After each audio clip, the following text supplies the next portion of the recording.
नमस्कार दोस्तों, स्वागत करते हैं आप सभी का आपके आरोही यूट्यूब चैनल पर। आप देख रहे हैं विविध प्रतियोगी परीक्षाओं के दृष्टिकोण से आने वाले प्रश्न, कोरोना से संबंधित, कोरोना वायरस से संबंधित। कोरोना इस समय वैश्विक आपदा बना हुआ है। निश्चित ही कोई भी परीक्षा हो, चाहे आईएएस हो, पीसीएस हो, खंड शिक्षा अधिकारी, समीक्षा अधिकारी, सहायक समीक्षा अधिकारी, समस्त परीक्षाओं में इससे निश्चित ही एक प्रश्न रहेगा, निश्चित ही 100% एक प्रश्न रहेगा। हम बिंदुवार उससे जो प्रश्न आने की संभावना है, जिस प्रकार से प्रश्न बनेंगे उसको आपको बताने का प्रयास करेंगे। हमारे इस चैनल पर जो हमारे नए व्यूअर होंगे, प्लीज हमारे इस चैनल को सब्सक्राइब कर लेंगे, लाइक कमेंट शेयर जरूर करेंगे। आइए देखते हैं इन्हीं शब्दों के साथ कोरोना चर्चा का विषय क्यों बना। कोरोना क्या है? कोरोना एक प्रकार का वायरस है जो आज इसका नया उद्भव नहीं है, इसका उद्भव तो बहुत साल पहले ही था। लेकिन ये जो कोरोना है या कुछ खास प्रवृत्ति का कोरोना है, इसीलिए चर्चा का कारण बना। जैसे चर्चा के कारण में देखा जाए तो आपसे जो परीक्षा के दृष्टिकोण से प्रश्न बनेंगे, हम केवल उन्हीं पर चर्चा करेंगे। इससे संबंधित 2 वीडियो बनेंगे। आज कोरोना से संबंध में देखेंगे, उससे बाद कोरोना से प्रभावित या कोरोना से संबंधित योजनाएं, परियोजनाओं से संबंधित भी एक वीडियो बन जाएगा। आइए देखें। 31 दिसंबर 2019 को चीन के वुहान शहर में कोरोना वायरस का लक्षण एक निमोनिया के रोगी में सबसे पहले दिखाई पड़ा। यहां प्रश्न क्या बनेगा? कोरोना के लक्षण कब दिखाई पड़ा? 31 दिसंबर को दिखाई पड़ा। कहां? चीन के वुहान शहर में। ठीक है। फिर इसका नामकरण, कोरोना का नामकरण कोविड या कोरोना का नामकरण कोरोना कैसे पड़ा? WHO वर्ल्ड हेल्थ ऑर्गेनाइजेशन ने इसका नाम कोरोना रखा। कोरोना क्यों रखा? कोरोना इसलिए रखा कि जो सूर्य का कोरोना होता है उसी से मिलता जुलता इस कोरोना का आकार है, इसी के कारण इसका नाम कोरोना रखा। कोरोना का शाब्दिक अर्थ होता है मुकुट, ध्यान रखेंगे, मुकुट है। इसे नोवेल कोरोना व कोविड-19 भी कहा जाता है। अब प्रश्न उठता है, कोविड-19 क्यों कहा जाता है? कोविड-19 इसलिए कहा जाता है, को से कोरोना, CO से कोरोना, VI से वायरस, D से डिजीज और 19 से 2019। ठीक है। इस प्रकार से इसका नाम कोविड-19 पड़ा।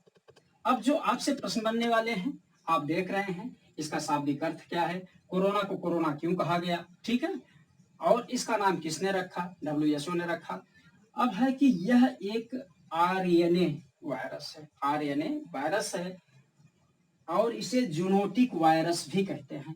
अब प्रश्न उठता है कि जूनोटिक वायरस क्या है? मोस्ट इंपॉर्टेंट प्रश्न भी आपसे पूछा जाएगा कि जूनोटिक वायरस किसे कहते हैं। जूनोटिक वायरस का प्राय है कि जो वायरस मनुष्यों से जानवरों और जानवरों से मनुष्यों में फैलता है उसे जूनोटिक वायरस कहा जाता है। ध्यान रखेंगे। फिर प्रश्न आपसे बनता है, मनुष्यों से वायरस, मनुष्यों से जानवरों और जानवरों से मनुष्यों में जो वायरस फैलता है उसे जूनोटिक वायरस कहते हैं। कोरोना वायरस का यही लक्षण है और यह कोरोना वायरस चमगादड़ से मनुष्यों में फैला। जैसे आप जानते हैं, बहुत लंबी घटना है, वहां में नहीं जाने की जरूरत है। चीन के वुहान में जो क्या कहते हैं, सी फूड्स मार्केट था, वहीं से इसके अब लक्षण दिखाई पड़े हैं। आइए हम आगे बढ़ते हैं। कोविड-19 मनुष्यों के अलावा सुअर, मवेशी, कुत्ता, बिल्ली, ऊंट जैसे जानवरों को भी प्रभावित करता है। ये आपसे कूट संबंधी प्रश्न बन सकते हैं। अब जो ये कोरोना है, कोरोना, नोवेल कोरोना, इसके 4 भाग होते हैं। कोरोना के 4 प्रकार हैं, आइए देखते हैं। 229 alpha corona virus, NL63 alpha corona virus, OC43 beta corona virus, HKUI beta corona virus. इसके अतिरिक्त 2 अन्य कोरोना वायरस हैं जिसे सार्स और मार्स के नाम से भी जाना जाता है। अब सार्स क्या है और मार्स क्या है? सार्स जो है, ठीक है, देखें, सार्स कोरोना वायरस 2002 में चीन के ग्वांगडोंग प्रांत में मानव में फैला। सार्स बहुत साल पहले इसकी बीमारी आई थी, सबसे पहले चीन के ग्वांगडोंग में फैला। अब यही प्रश्न उठता है कि ये जो कोरोना वायरस है चीन में ही क्यों सारी बीमारियों की जननी चीन में ही क्यों? आपसे एक प्रश्न पूछता हूं, जैसे परंपरा रही इस चैनल की, फिर निश्चित ही आपसे प्रश्न पूछा जाता है, प्रश्न बड़ा लाभकारी होता है। इस प्रकार की बीमारियों की जननी चीन को ही क्यों कहा जाता है? आप लोग प्लीज मुझे उत्तर देने का प्रयास करिएगा। आइए देखते हैं। और जो मर्स कोरोना वायरस है, मर्स है, ये Middle East respiratory syndrome corona virus, MERS corona virus का संक्रमण 2012 में सऊदी अरब में ऊंटों में पाया गया। सबसे पहले जो मर्स का भी लक्षण है, सऊदी अरब के ऊंटों में भी पूछा जाएगा। यह वायरस मनुष्यों में ऊंटों से फैला और जो कोरोना वायरस है, जो एक आज वैश्विक महामारी बना हुआ है, वैश्विक महामारी WHO ने घोषित भी कर दिया है, और इससे समस्त अर्थव्यवस्था, सामाजिक आचार व्यवहारों में भी परिवर्तन आ गया है। इन सब पर अंदर जाने की जरूरत नहीं है, दूसरे वीडियो में हम चर्चा करेंगे इससे संबंधित अन्य तथ्यों पर। आइए देखें, जो कोरोना वायरस है इसके अभिलक्षण क्या है, मनुष्यों के अंदर इसके लक्षण क्या दिखाई पड़ते हैं कि हम पहचाने। पहला लक्षण है नाक बहना, सिर में दर्द, कफ बनना, बुखार आना, गले में खराश और इसके साथ साथ थकान इसके अभिलक्षणों में शामिल है। इसके अतिरिक्त अन्य अभिलक्षण भी समय समय पे बदलते रहे हैं।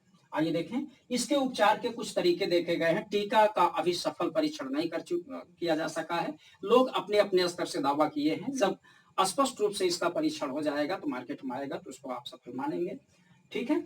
और किसने बनाया, कैसे बनाया, किसने किस पर प्रयोग किया है, जब दूसरा वीडियो हम बनाएंगे तो इस पर चर्चा हम कर लेंगे। लेकिन अभी इसके उपचार के क्या तरीके हैं?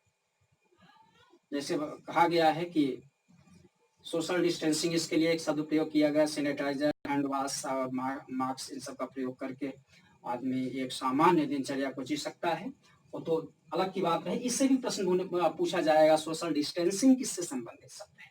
ये सोशल डिस्टेंसिंग अभी हाल ही में चर्चा का कारण रहा, ये किससे, ठीक है। इन सब पर हम चर्चा तो करेंगे दूसरे वीडियो में। आइए देखते हैं, इसके लिए इसके उपचार के कुछ तरीके इजाद किए गए हैं। एक है रैपिड टेस्ट। रैपिड टेस्ट का अभिप्राय है कि खून में मौजूद एंटीबॉडी का जांच होता है, और एंटीबॉडी देखा जाता है कि एंटीबॉडी में उस कोरोना वायरस से लड़ने की क्षमता है। अगर लड़ने की क्षमता है तो क्या वह उनका जो ब्लड है कोरोना पॉजिटिव है, अगर पॉजिटिव है तो उस व्यक्ति को आइसोलेट कर दिया जाता है, उसको अलग रख दिया जाता है। फिर टीकाकरण बना नहीं, इसलिए टीकाकरण उनको किया नहीं जाता। इसके अतिरिक्त तो सबसे सरल दवा यही प्रयोग किया जाता है। अब इसके अलावा प्लाज्मा थेरेपी का भी प्रयोग किया गया है। प्लाज्मा थेरेपी क्या है? जो वायरस प्रभावित, कोरोना वायरस प्रभावित व्यक्ति ठीक होता है, उसका जो ब्लड होता है एंटीबॉडी बना लेता है, जिससे इलाज किया जाता है। प्लाज्मा थेरेपी का प्रयोग इस कोरोना पीरियड में नहीं हुआ है, बल्कि इसका प्रयोग तो बहुत साल पहले 1890 में एक जर्मन फिजियोलॉजिस्ट, ध्यान रखेंगे। अभी हमें दिख रहा है कि हमें कोरोना पर ही चर्चा करना चाहिए, प्लाज्मा थेरेपी की बात आ गई। कभी कभी कुछ प्रश्न ऐसे होते हैं जो संदर्भवत होते हैं, किसी संदर्भ के अंतर्गत आने से वह प्रासंगिक हो जाते हैं। जैसे प्लाज्मा थेरेपी का जनक, प्लाज्मा थेरेपी कब अस्तित्व में आया, या प्लाज्मा थेरेपी के जो फादर हैं उनके नाम भी आपसे पूछे जा सकते हैं, कूट में पूछे जा सकते हैं। इस प्रकार से राष्ट्रीय अंतरराष्ट्रीय स्तर पर हर वर्ष कुछ घटनाएं घटती हैं।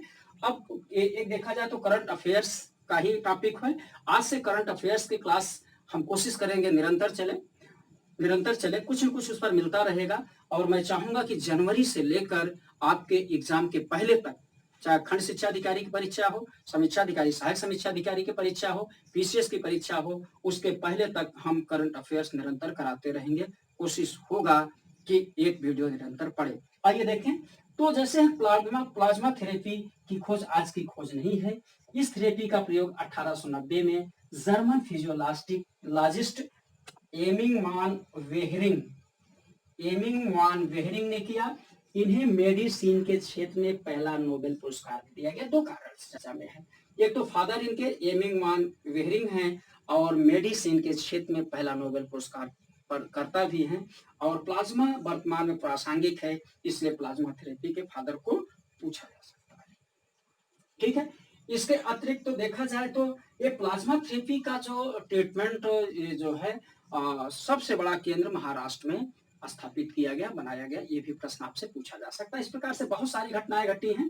दूसरा वीडियो शीघ्र ही प्रेषित होगा तो उसमें आप इसको देखेंगे। आइए देखें, इसके अतिरिक्त कुछ दवाओं का भी लोग प्रयोग कर रहे हैं, जिसमें हाइड्रोक्सी क्लोरोक्विन व रेमडेसिविर नामक दवाएं भी इसके इलाज के लिए दी जा रही हैं या दी गई हैं। ठीक है, अब इसका प्रसार कैसे, वैश्विक स्तर पर प्रसार कैसे रहा है, भारत के स्तर पर इसका प्रसार कैसे रहा, प्रश्न यहीं से बनेंगे। वैश्विक स्तर पर प्रसार, भारत के स्तर पर प्रसार, वैश्विक स्तर पर सर्वाधिक क्षति, भारत के स्तर पर सर्वाधिक क्षति कहां हुई, और WHO ने महामारी कब घोषित की। ठीक है, देखा जाए तो वैश्विक स्तर पर प्रसार एशिया, यूरोप, उत्तरी एवं दक्षिणी अमेरिका, ऑस्ट्रेलिया जैसे महाद्वीपों में इसका प्रसार हुए। ये तो महाद्वीपीय प्रसार है। लगभग हर देश में इसके प्रसार अपना कोरोना पांव पसार चुका है। ठीक है, सर्वाधिक प्रभावित देशों में अमेरिका टॉप मोस्ट पर है, फिर ब्राजील है, फिर भारत है, रूस चौथे नंबर पर है, भारत का स्थान तीसरे नंबर पर है। अगर भारत की बात कर ली जाए तो भारत में सर्वाधिक प्रभावित राज्य है महाराष्ट्र, फिर तमिलनाडु, फिर दिल्ली, महाराष्ट्र, तमिलनाडु, दिल्ली और कर्नाटक चौथे नंबर पर, कर्नाटक का ध्यान रखेंगे। ठीक है, भारत में पहला पेशेंट कहां पाया गया, भारत में पहला पेशेंट केरल में पाया गया, केरल के त्रिशूर में पाया गया, जो एक मेडिकल छात्रा सोफिया, जिसका काल्पनिक नाम है, और ये भी आपसे पूछा जा सकता है, वो वहां से पढ़ाई करके आई थी, सबसे पहले अग्रक्षण उसी में पाए गए। वह 2 मार्च 20 की घटना है, और केरल में सबसे पहला पेशेंट मिला है, और केरल ने ही सबसे पहली बार राज्य आपदा घोषित किया है। अगर राज्य आपदा केरल ने घोषित किया है, तो राज्य महामारी किसने घोषित सबसे पहले किया है, राज्य महामारी हरियाणा सरकार ने घोषित किया। ये भी तो प्रश्न आपसे बने हैं, ये लिखा गया है, हरियाणा सरकार ने पहली बार महामारी एवं केरल राज्य सरकार ने इसे राज्य आपदा घोषित किया है। और 2 बातें और महत्वपूर्ण पॉइंट्स हैं। 30 जनवरी 2020 को WHO ने कोविड-19 को सार्वजनिक स्वास्थ्य आपात घोषित किया, सार्वजनिक स्वास्थ्य आपात। और वहीं 13 मार्च 2020 को WHO ने कोविड-19 को महामारी घोषित किया है। WHO का नाम आते ही 2 प्रश्न आपके दिमाग में आना चाहिए। 2 प्रश्न के उत्तर, और आज आपसे 3 प्रश्न पूछे गए हैं। दूसरा और तीसरा प्रश्न यह है, WHO के महानिदेशक वर्तमान में कौन है।